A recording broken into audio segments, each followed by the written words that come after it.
welcome to Rouse IAS. This is the Daily Films Practice Initiative, and here we discuss important MCQs from The Hindu and Indian Express. The topics for today's discussion are mentioned over your screen. So let's begin our session. The first MCQ for today is based on this particular article which appeared on the page number 1 of The Hindu. So this article is based on the battle between executive and judiciary over judicial appointments.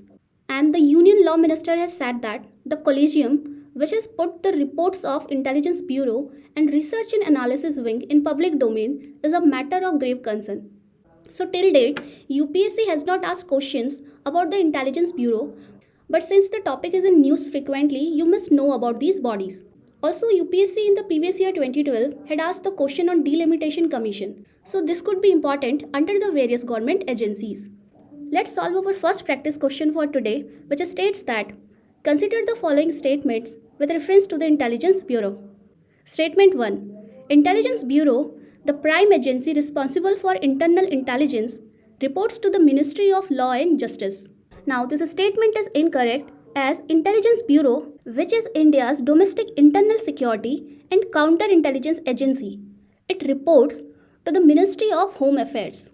The second statement is Intelligence Bureau submits report on the conduct of judges with the central government, which is then shared with the Collegium for their consideration on judicial appointment. So this is a correct statement. Intelligence Bureau and Research and Analysis Wing, they submit a report on the conduct of judges to the central government.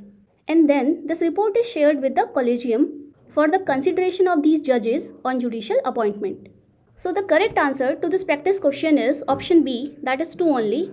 And the correct answer to our UPSC previous. So our next MCQ is based on this particular article which appeared on the page number 4 of The Hindu. The article is about the mass mortality of olive ridley turtles in various breeding grounds of Andhra Pradesh.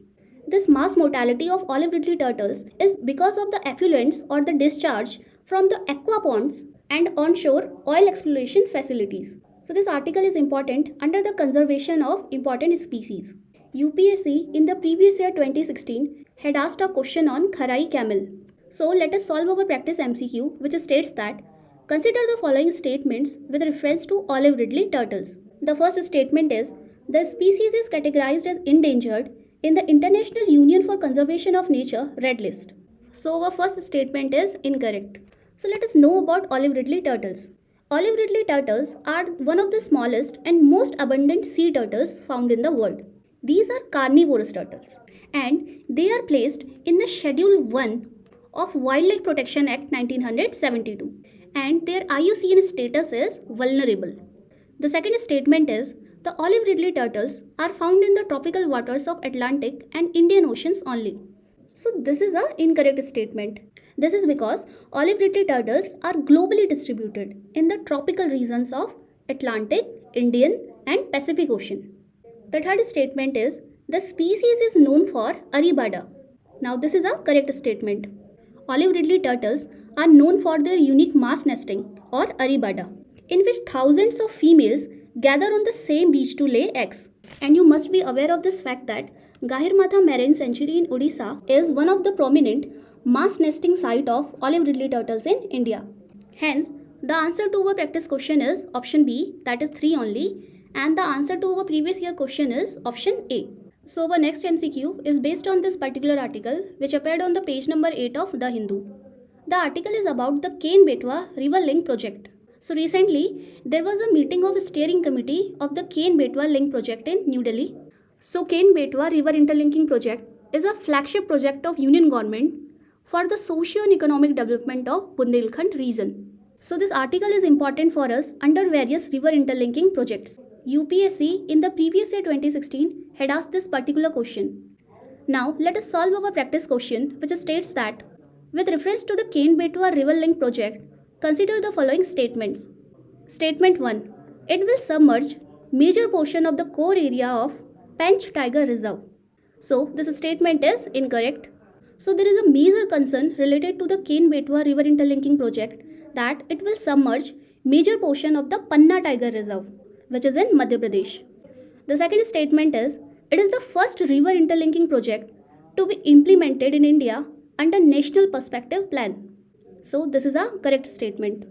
So a national perspective plan for water resources development was formulated in 1980 for inter-basin transfer of water. And Ken-Betwa River Link project is the first river interlinking project to be implemented under this plan. So let us understand in brief about this river interlinking project. Ken and Betwa are the important tributaries of Yamuna River. So in this map you can see this is the Ken River and this is Betwa River. So in March 2021, a tripartite agreement has been signed between the state of Uttar Pradesh, Madhya Pradesh and central government for the implementation of Ken-Betwa River Interlinking project. This project will transfer the surplus water from the Ken River into the Betwa River, and for this purpose, Dodhan Dam is being constructed. So the benefit of this project is that it will provide water to the water scarce region of Bundelkhand. Bundelkhand region comprises of some districts of Uttar Pradesh and Madhya Pradesh, and these districts will be able to meet their irrigation and drinking water needs. But this project raises an important environmental issue. So with this project, there is a risk of submergence of nearly 10% of Panna Tiger Reserve in Madhya Pradesh. So these are the things you must keep in mind. Hence, the answer to our practice MCQ is option B, that is 2 only, and the answer to our previous year question is option B.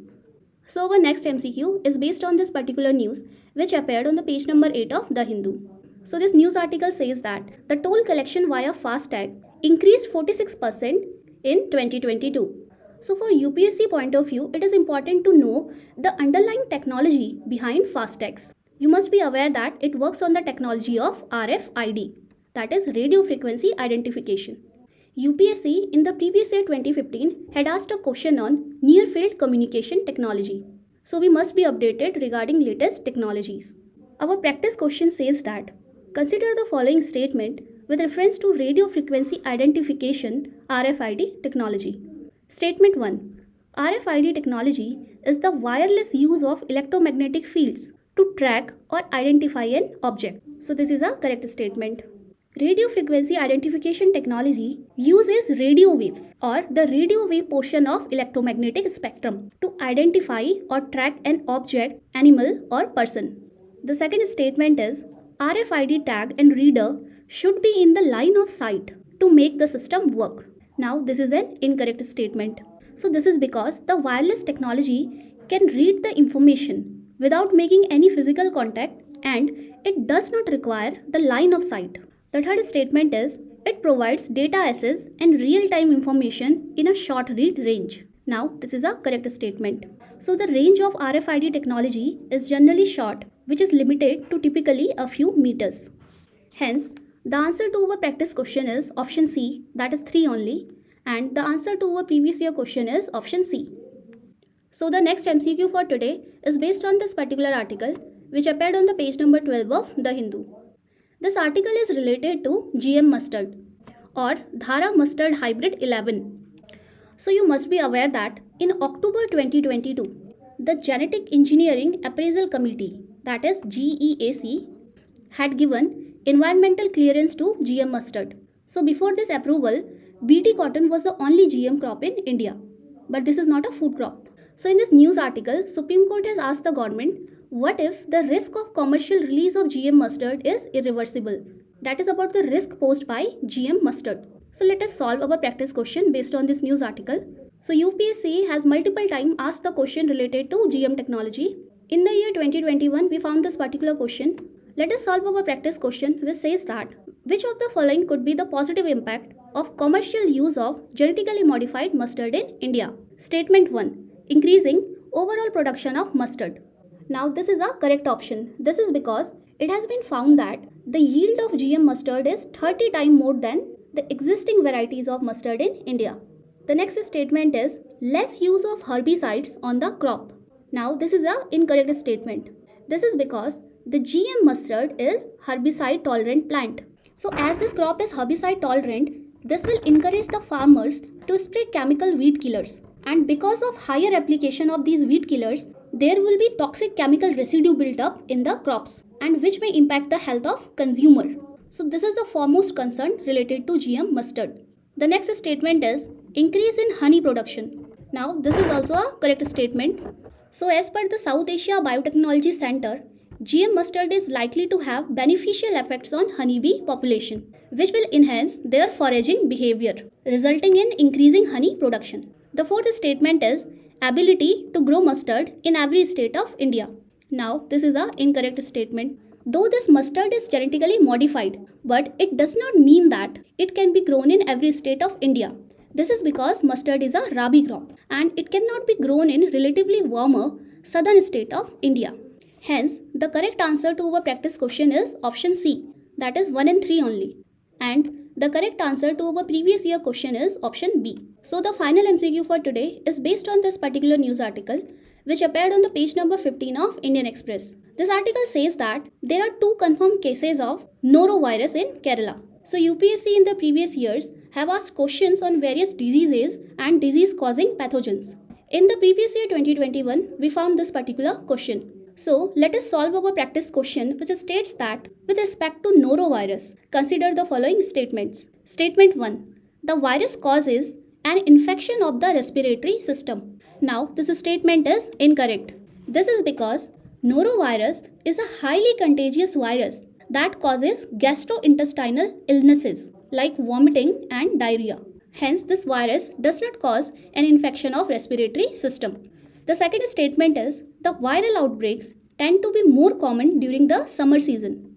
Now, this is also an incorrect statement. This is because this viral is capable of surviving in low temperatures and therefore the outbreak is more common in winter season. And because of this fact, the disease caused is also known as winter vomiting disease. The third statement is it is highly contagious and can be transmitted through contaminated food.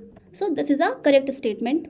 This virus can be transmitted from an infected person to a healthy person through direct contact. This can also be transmitted by consuming contaminated food or water and also by touching contaminated surfaces. Hence, the answer to our practice question is option C, that is 3 only, and the answer to our previous year question is option B. So this brings an end to our today's session. Stay connected for more updates.